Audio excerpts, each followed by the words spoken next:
మే మే మేకపిల్ల మే మే మేకపిల్ల. అనగనగా ఒక ఊరు. ఆ ఊళ్ళో ఒక మేక. ఆ మేకకు 4 పిల్లలు. 4వ దాని పేరు మేమే. ఈ మేమే మేకపిల్ల చాలా అల్లరి చేసేది. అమ్మ మాట వినేది కాదు. ఒకరోజు మేమే మేకపిల్లకి ఢిల్లీ రాజును చూడాలనిపించింది. అమ్మా అమ్మా, నాకు ఢిల్లీ చూడాలని ఉంది. నేను ఢిల్లీ వెళ్తా. నువ్వు చిన్నదానివి, ఢిల్లీ చాలా దూరం, అంత దూరం వెళ్ళలేవు. ఢిల్లీ లేదు, గిల్లీ లేదు, ఊరుకో. మేకపిల్ల అమ్మ మాట పట్టించుకోలేదు. ఢిల్లీ చూడాలని బయలుదేరింది. ఢిల్లీ వెళతా, రాజును చూస్తా. ఢిల్లీ వెళతా, రాజును చూస్తా. ఢిల్లీ వెళతా, రాజును చూస్తా. మేకపిల్ల మేకపిల్ల, ఎక్కడికి వెళుతున్నావు? నేను రాజును చూడడానికి ఢిల్లీకి వెళ్తున్నా. సరే సరే, వెళుదువు గాని నాకొక సాయం చేయవా? నా మీద పడ్డ ఈ కొమ్మ బరువుగా ఉంది. ఆ కొమ్మకున్న ఆకులన్నీ తినేయవా? అమ్మో, నాకు తీరిక లేదు. ఢిల్లీకి పోవాలి, రాజును చూడాలి. ఢిల్లీ వెళతా, రాజును చూస్తా. ఢిల్లీ వెళతా, రాజును చూస్తా. ఢిల్లీ వెళతా, రాజును చూస్తా. అలా మేమే మేకపిల్ల వెళుతూ ఉండగా దారిలో దానికి ఒక మంట కనిపించింది. మేకపిల్ల మేకపిల్ల, ఎక్కడికి వెళ్తున్నావు? నేను రాజును చూడడానికి ఢిల్లీ వెళ్తున్నా. మేకపిల్ల, నాకు ఒక సాయం చేస్తావా? నేను ఆరిపోతున్నాను. ఆ 4 పుల్లలు ఎగదోయవా? అమ్మో, నాకు కుదరదు. నాకు సమయం లేదు. త్వరగా ఢిల్లీ వెళ్ళి రాజును చూడాలి. ఢిల్లీ వెళతా, రాజును చూస్తా. ఢిల్లీ వెళతా, రాజును చూస్తా.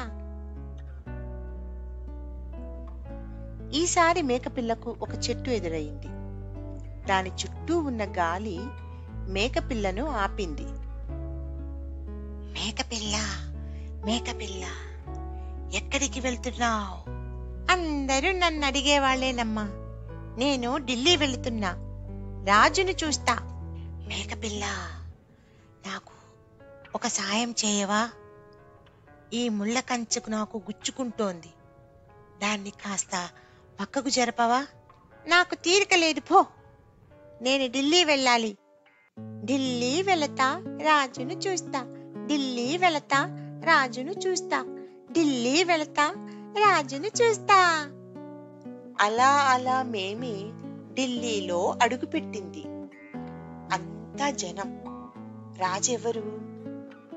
ఎక్కడుంటాడు? ఎలా తెలుసుకోవాలి? ఎటు వెళ్ళాలి? అంతా గందరగోళం.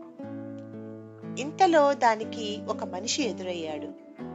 మేమే అతన్ని అడిగింది, ఢిల్లీ రాజుని చూడాలి, తోవ చూపించు. ఓహో, అలాగా. నేను రాజు దగ్గరే ఉంటా, నాతో రా, చూపిస్తా అని ఆ మనిషి మేమేని చంకనెత్తుకున్నాడు. వంటవాడు ఆనందంగా, భలే భలే, మేకపిల్ల దొరికింది, ఈ రోజు దీన్ని కూర వండేస్తా అనుకుంటూ వెళ్ళాడు. మేకపిల్ల ఇదంతా వినింది. చాలా భయం వేసింది. ఇంతలో మరొకడొచ్చి మేకపిల్ల ఉన్న కాగును పొయ్యి మీద పెట్టాడు. పొయ్యి కింద మంట పెట్టాడు. నీళ్లు మెల్లగా వేడెక్కసాగింది. మేమే మేకపిల్లకు పై ప్రాణాలు పైనే పోయాయి. నీళ్లతో ఇలా బతిమాలుతూ ఇలా అనింది, నీళ్లు నీళ్లు నీళ్లు, నువ్వు వేడెక్కకు. నీ వేడికి నేను చచ్చిపోతాను. నిన్ను చూస్తే చాలా జాలి వేస్తోంది. నేను వేడెక్కకుండా ఉండాలంటే నిప్పు మండకూడదు. నువ్వు నిప్పును అడుగు. నిప్పు నిప్పు, నువ్వు వండవద్దు, నేను చచ్చిపోతాను. నేను 4 పుల్లలు ఎగదోయమని నిన్ను అడిగాను, నువ్వు విన్నావా? నీ మాట నేనెందుకు వినాలి? నీకెందుకు సాయం చేయాలి? నిన్ను చూస్తే జాలి వేస్తోంది. నేను మండకూడదంటే గాలి వీచకూడదు. నువ్వు గాలిని అడుగు. గాలి గాలి, నువ్వు గట్టిగా వీచుకు. మంట పెద్దదైతే నేను చచ్చిపోతాను. నిన్ను చూస్తే నాకు చాలా జాలి వేస్తోంది. చూశావా, మరి నువ్వు ఎవరికి సాయం చేయలేదు. మరి నీకెవరు సాయం చేస్తారు? నేను మంటను పక్కకు తోస్తాలే. వంట మనిషి నీళ్లు వేడి చూడడానికి మూత తీస్తాడు. అప్పుడు నీవు గబుక్కున దూకేసి పారిపో. అలాగే, ఇక మీదట నేను కూడా మీలాగే అందరికీ సాయం చేస్తాను. గాలి చెప్పినట్లే వంట మనిషి మూత తీశాడో లేదో మేమే మేకపిల్ల ఒక్క దూకు దూకి అక్కడి నుండి మాయమైపోయింది.